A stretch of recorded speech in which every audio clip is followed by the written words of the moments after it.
നമസ്കാരം.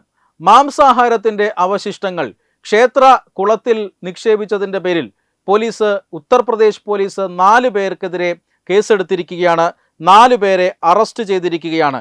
ഒരു ആശ്രമത്തോട് ചേർന്നുള്ള ഉത്തർപ്രദേശിലെ സിർസിയ മേഖലയിലെ സോൺപതി ആശ്രമത്തോട് ചേർന്നുള്ള ക്ഷേത്രം, ആ ക്ഷേത്രത്തിന് സമീപത്തെ അരുവിയിലാണ് ഇത്തരത്തിൽ 4 യുവാക്കൾ ഇഫ്താർ പാർട്ടി നടത്തുകയും ആ ഇഫ്താർ പാർട്ടിക്ക് ശേഷം മാംസാഹാരത്തിൻ്റെ അവശിഷ്ടങ്ങൾ ഈ അരുവിയിൽ കൊണ്ടുവന്ന് നിക്ഷേപിക്കുകയും ചെയ്യുന്നത്. ഈ അരുവിയിൽ നിന്നാണ് ആശ്രമത്തിലേക്ക് ആവശ്യമായിട്ടുള്ള ജലമെടുക്കുന്നതും അതുപോലെ തന്നെ പൂജയും അതുപോലെ അഭിഷേകം അടക്കമുള്ള കാര്യങ്ങൾക്ക് ജലമെടുക്കുകയും ചെയ്യുന്നത് ഈ അരുവിയിൽ നിന്നാണ്, ഈ ജലസ്രോതസ്സിൽ നിന്നാണ്. അവിടെയാണ് ഇഫ്താർ പാർട്ടി കഴിഞ്ഞ് അതിൻ്റെ ഭക്ഷണ അവശിഷ്ടങ്ങൾ കൊണ്ട് തള്ളിയിരിക്കുന്നത്. ഇതിൻ്റെ പേരിലാണ് മതസ്പർദ്ധയുണ്ടാക്കിയതിനും അതുപോലെ തന്നെ ജലസ്രോതസ് മലിനപ്പെടുത്തിയതിൻ്റെയും പേരിൽ ഉത്തർപ്രദേശ് പോലീസ് ഇപ്പോൾ കേസെടുത്തിരിക്കുന്നത്.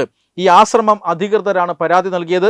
ആശ്രമം അധികൃതർ മാർച്ച് മാസം 19-ാം തീയതി നൽകിയ പരാതി അനുസരിച്ച് 17-ാം തീയതി വൈകുന്നേരം ഒരു സംഘം യുവാക്കൾ ഈ പറയുന്ന ആശ്രമ പരിസരത്തിനോട് ചേർന്നുള്ള ജലസ്രോതസ്സിനരികിൽ ഇഫ്താർ പാർട്ടി നടത്തുകയും ആ ഇഫ്താർ പാർട്ടിയിൽ വിളമ്പിയ മാംസാഹാരങ്ങളുടെ അവശിഷ്ടങ്ങൾ, അതിൽ ഗോമാംസം അടക്കമുണ്ട് എന്ന് ആരോപണമുണ്ട്. ആ അവശിഷ്ടങ്ങൾ ഈ പറയുന്ന ക്ഷേത്രക്കുളത്തിൽ നിക്ഷേപിക്കുന്നു. ആ ക്ഷേത്രക്കുളം മലിനമാകുന്നു. അതിനുശേഷമാണ് ആശ്രമം അധികൃതർ പരാതി നൽകുന്നത്. ഈ പരാതിയെ തുടർന്നാണ് ജമാൽ അഹമ്മദ്, ഇർഫാൻ അഹമ്മദ്, ഇമ്രാൻ അഹമ്മദ്, സഹീർ ഖാൻ എന്നിങ്ങനെ 4 പേരെ ഉത്തർപ്രദേശ് പോലീസ് അറസ്റ്റ് ചെയ്യുന്നത്. ഉത്തർപ്രദേശിൽ നിന്ന് ഇത്തരം സംഭവങ്ങൾ ഇപ്പോൾ വ്യാപകമായി തന്നെ ഈ റംസാൻ കാലത്ത് റിപ്പോർട്ട് ചെയ്യപ്പെടുകയാണ്. കഴിഞ്ഞ 2 ദിവസം മുമ്പാണ് ഗംഗാനദിയിൽ ബോട്ടിൽ ഇഫ്താർ പാർട്ടി നടത്തുകയും ആ ഇഫ്താർ പാർട്ടിയിൽ ഉണ്ടായ ഭക്ഷണാവശിഷ്ടങ്ങൾ, മാംസ നദിയിലെ അവശിഷ്ടങ്ങൾ ഗംഗാനദിയിൽ, പുണ്യനദിയായി കരുതുന്ന ഗംഗാനദിയിൽ തള്ളുകയും ചെയ്യുന്നത്. അത് ഗംഗാനദിയിൽ വേറെ എവിടെയും വച്ചല്ല, ക്ഷേത്ര നഗരിയായ വാരാണസിയിൽ വച്ചിട്ടാണ് ഇത്തരത്തിൽ ഒരു ഇഫ്താർ പാർട്ടി നടത്തുകയും മാംസാഹാരം പുണ്യനദിയായ ഗംഗയിൽ തള്ളുകയും ചെയ്തതിൻ്റെ പേരിൽ 14 പേരെ വാരാണസി പോലീസ് അറസ്റ്റ് ചെയ്തത്. അത് ക്ഷേത്ര നഗരിയായിരുന്നു.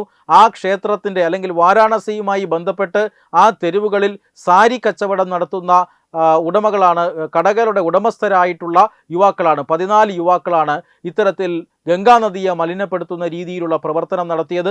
ആ യുവാക്കൾക്കെതിരെയും കേസെടുത്തിരുന്നു.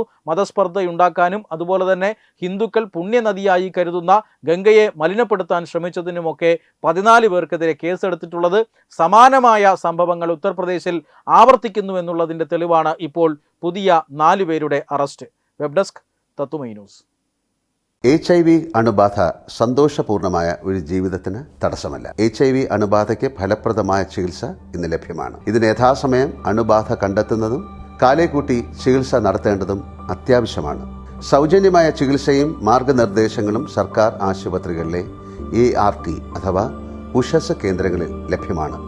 ആരോഗ്യ സംരക്ഷണം ഓരോരുത്തരുടെയും ഉത്തരവാദിത്തമാണ്.